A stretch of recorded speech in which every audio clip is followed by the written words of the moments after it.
Olá pessoal, mestre aqui. Sabe aquele deck que parece ruim, mas quando você entende as linhas de jogo, ele revela um potencial absurdo? Pois é desse deck que eu vou falar com vocês hoje. É o deck Alakazam Dunsparce. E você vai aprender como destravar toda a força desse deck. Nesse final de semana, pessoal, participei de dois Cup. Um no sábado, o outro no domingo, com esse deck de Alakazam, sabe? Gostei bastante do deck e quero trazer para vocês, além do conhecimento das estratégias, né, trazer para mim como foi minha performance. No sábado eu joguei com a lista e acabei fazendo 3-2, né, nas 5 rodadas do Suíço, fiz 3-2, acabei perdendo para um Munkidori com Frostless e também no final eu dei uma zicada contra um Golden e acabei perdendo duas, quase que passo para o top 8. Mas no domingo foi tranquilo, passei pro top 8, né? Passei pro top 8 e cheguei até a final, né? Olha só para você ver, tá aqui, ó, eu passei em sexto lugar no top 8, acabei jogando aqui uma top 8, passei pro top 4, fui para a final e acabei perdendo a final. Só para entender como é que foi meu jogo. Primeira partida, eu peguei um Horning Moon, né, com veneno e acabei empatando. Ganhei a primeira, perdi a segunda e no final o tempo não deu, acabamos empatando. Aí a segunda peguei um Eve Box, né, mas na verdade, né, bem assim, tinha o Noctowl também, né, acabei vencendo 2-0. E depois peguei um Charizard com Noctowl e também com muita Iono, né? Muita Iono. Acabei tendo uma dificuldade para vencer e acabei não conseguindo fechar a partida. E depois peguei Dragapult com Dusknoir e foi uma partida tranquila. Acabei vencendo por 2-0 também. Aí, na decisão para saber se iria para o corte do top 8, peguei um Goldengo, acabei vencendo também 2-0, né? Aí fui pro top 8. O top 8 é uma Mirror, né? Num torneio de Cup, para quem vê o Alakazam aí, pensa que ele tá devagar, mas tá firme, né? Acabei ganhando também a Mirror. A Mirror é uma situação mais complicada de jogar, né? Precisa estar bem orientado, o jogo precisa estar bem montado para que você possa conseguir ter a vitória. E também muito importante pegar prêmio primeiro, né? Se você pega prêmio primeiro e mantém a consistência, vai dar. Vou explicar para você mais adiante. E aí eu fui também pro top 4, peguei o Armarouge, né? O Armarouge, ele é um deck bom, tudo, mas eu consegui evitar que ele usasse o Chora Mais, consegui evitar algumas jogadas também, né? O mãos férreas lá, que leva 2 prize, né? O Iron Hands. Eu acabei conseguindo evitar essas duas situações, que eram as mais complicadas para mim, e passei para o top. Eu passei para a final. Aí na final não foi possível, né? Mais um Dragapult é uma das piores matches para o deck e mais complicado de uma forma geral. Mas vamos lá, vamos dar uma analisada no deck, vamos estudar um pouquinho o deck para a gente entender melhor como é que funciona cada mecanismo dele, né? Primeiro, pessoal, quando você decide que você vai jogar com o deck, é muito importante você ver como é que ele está posicionado no meta, né? Você precisa observar o posicionamento dele no meta para você saber. Tem dois caminhos, né? Eu uso o Limitless e uso o Trainer Hill para fazer essa análise. Vamos primeiro pelo Limitless. Tá aqui, pessoal. Aqui o Limitless ele tem um diferencial do Trainer Hill. O Limitless pega todos os torneios. Aqui nessa avaliação são 169 torneios, um total de 12.031 jogadores para 26.421 partidas, né? Assim, considerando esse quantitativo, a gente observa que a Alakazam é o sétimo, né? Os dos decks mais presentes, a Alakazam é um deles, né? É um dos mais presentes. Ele tem 445 jogadores jogaram de Alakazam, a participação dele no metagame 3,7. Ele teve 1.007 vitórias, teve 899 empates, 44, desculpa, 899 derrotas e 44 empates. O aproveitamento dele 51%. É um bom deck, olha só, participar. Ele teve melhor aproveitamento do que o próprio Absol Box, né, que está aqui com 46, né? Ele teve melhor aproveitamento que o Gardevoir, teve melhor aproveitamento que o Charizard com o Pidgeotto, então dá pra gente entender só observando aqui. Ele tá presente, não precisa ninguém dizer que esse deck não é meta, porque ele é meta, ele tá presente, é o sétimo aqui no Limites. Lógico que eu estou considerando somente os resultados online, tá? Não estou pegando os torneios presenciais. Agora vamos lá para olhar como é que o Trainer Hill analisa. Olha só, pessoal, o Trainer Hill ele tem uma diferencial. Lá no Limite você pega todos os torneios. No Trainer Hill eu pego apenas os que eu quero. Então eu peguei de 30 jogadores para cima, não peguei nenhum torneio com menos de 30 jogadores. E aí eu tenho essa performance. E lá no Trainer Hill também ele me dá quais são as melhores partidas e as ruins. Você vê do verde para o vermelho aqui, a melhor partida é contra Cerulege e a pior partida é contra Grimmsnarl Frostless, né? Então são partidas mais difíceis. Assim, pessoal, a gente observa, existe um diferencial entre quando você pega o deck em todas as partidas e quando você coloca ele nos 15 melhores decks pelo Trainer Hill de torneios com 30 ou mais. Aí você pega e olha só, ele ganhou 690 partidas, perdeu 734 partidas, empatou 159, muito empate, né? Muito empate. E aí, no total de partidas que ele jogou, 1.583. Aqui o aproveitamento dele dentro dos decks melhores caiu. Mas nós precisamos considerar também que são vários tipos de jogadores, aqueles que não compreenderam exatamente qual é a forma que o deck joga, né? Como ele funciona, para que você possa aproveitar o máximo dele, né? Vamos lá, pessoal. Vou mostrar para vocês agora a lista que eu utilizei ontem, né? Essa foi a lista que eu utilizei ontem. Eu não vou detalhar carta por carta, porque eu acho que não, é uma lista meio padrão, né? A diferença é que eu peguei um Bill aqui no lugar de uma Hilda, seria 4 Hilda, acabei colocando um Bill, né? E coloquei a Course, né? Que eu posso pegar o estádio. Esse estádio é muito importante para nós, né? Eu posso pegar o estádio e energia, que vai contribuir bastante. E o Bill, no lugar da Hilda, é porque o Bill, dependendo da situação, como eu uso muito Pokémon, além de eu encher minha mão com Pokémon, eu ainda posso ter uma manobra melhor quando eu utilizar o Bill, né? Eu tenho grande chance de pegar muitos Pokémons, né? Então, a diferença dos padrões, das listas padrões utilizadas aí é que eu diminuí uma Hilda, coloquei um Bill e coloquei também a Corsa de diminuir uma Tulipa, né? Acabei diminuindo ela. E também não coloquei o estádio, o Artazon. Deixei 3 torres aqui, né? 3 Battle Cage, que é uma função mais importante para mim nos jogos, né? Ele é bastante importante. Uma questão ontem, para mim, que foi fundamental, eu consegui ultrapassar várias situações difíceis, né? Mas agora na final não foi muito bom, porque existem duas cartas péssimas para esse deck e o Dragapult, exatamente esse Dragapult utilizava, que são elas.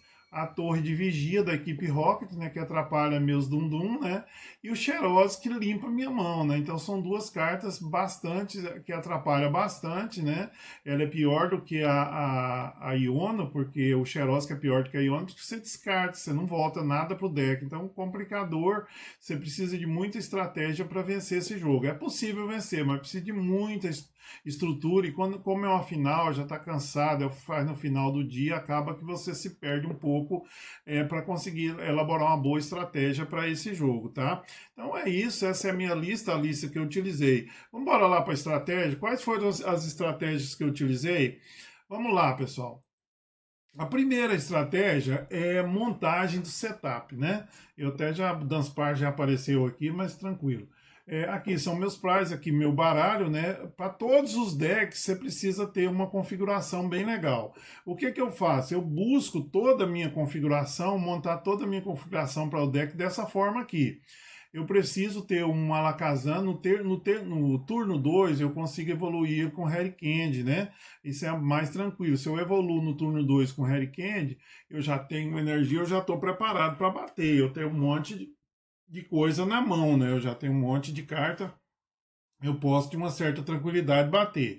Dependendo da situação, pessoal, a gente tem também o Rotom, que nós podemos utilizar o Rotom na primeira, porque você vai poder bater e matar muita coisinha aí com O Dragapult é até bom o Rotom também, desde que você tenha um estádio, né? Para você tem boss, para você puxar e ir matando as coisas, vai dar para um bom início. Mas quando você não inicia, o Rotom não é tão recomendado iniciar com ele. Então, se eu tenho aqui no turno 2 eu preciso estar com essa configuração: um Alakazam montado, né? E também mais um Abra e um Kadabra. Por que isso? Porque eu vou estar dando segurança para que eu vou ter sempre alguém para atacar no turno 2. Eu ataco aqui, como ele tem pouca vida, ele pode morrer, eu vou subir o Kadabra, que eu já tenho pronto ele aqui para poder fazer evoluir já e começar, né? Eu já evoluo e já passo, já continuo batendo todo turno para não perder. Aí eu preciso descer um Abra novamente, né? Então a configuração minha perfeita para o turno 2 é essa aqui. Eu preciso de 3, um Alakazam, um Kadabra, um Abra, um Dunsparce. Eu costumo deixar um Dunsparce montado, eu costumo deixar o Dunsparce de Free Retreat para ele subir e voltar se eu precisar utilizar a utilização da pet aqui para poder pegar energia, né, e poder utilizar a energia que vai enriquecedora, que ela vai me ajudar, né? Então ajuda bastante. Então eu prefiro ter aqui um das partes que ele sobe, eu utilizo aqui, posso utilizar 2 energias num turno só.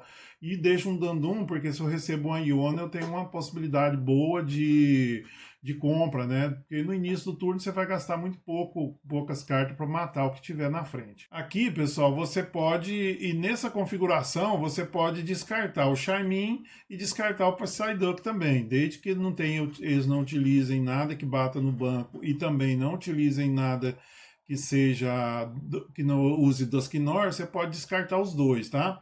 Na próxima configuração, pessoal, essa é a configuração do Dragapult, né? Essa configuração do Dragapult é a mesma configuração que eu gosto.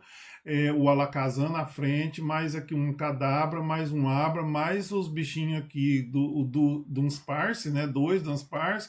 A diferença nessa configuração é que você precisa do estádio para Dragapult, ele é muito importante, porque o Dragapult não vai dar dano no banco, assim como também o Dusknoir dele não vai atacar o seu banco, né?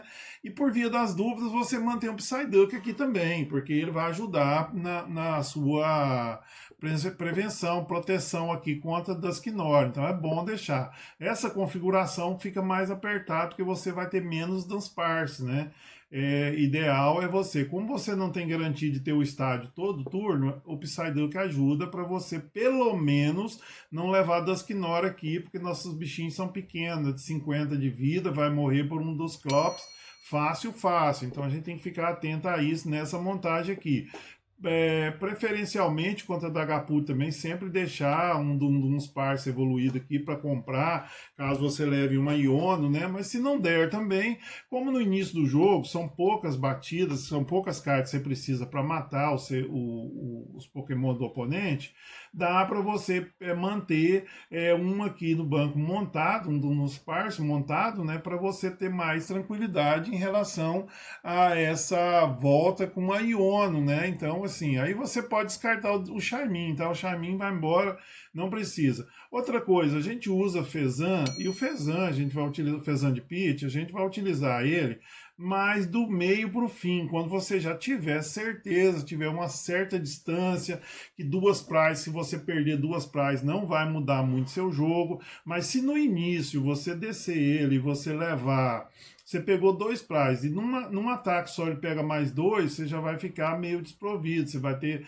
menos poder de compra, você vai ter mais dificuldade. Então ficar muito atento para descer o Fezan no momento certo, tá? Não pode fazer e descendo ele de qualquer maneira, tá? Vamos trabalhar com ele no momento certo. Vamos lá agora então falar do Charizard. O Charizard tem essa Terabox aí com o Charizard, ele tem grandes vantagens, né? Ele é um deck mais robusto, né? Ele tem maiores possibilidades, como o Dusknoir, tem o Noctowl para fazer compras aí a hora que precisa, tem o Pidgeotto X para também fazer, além das inúmeras Ionos que ele tem para poder te atrapalhar, e ainda usa a Misty Energy, aquela que, como o nosso ataque de Alakazam, ele coloca contadores de dano, aquela energia ela vai te atrapalhar. Então, se com a energia, seu ataque não tem efeito. Então é como ele usa isso, ele pode ganhar em algum momento, algum turno aí na sua frente. Por isso é um deck extremamente difícil de jogar,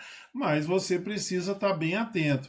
E considerando as Ionos, eu falo sempre, é bom deixar o Dum Sparse aqui para você não ser vítima da Iono, né?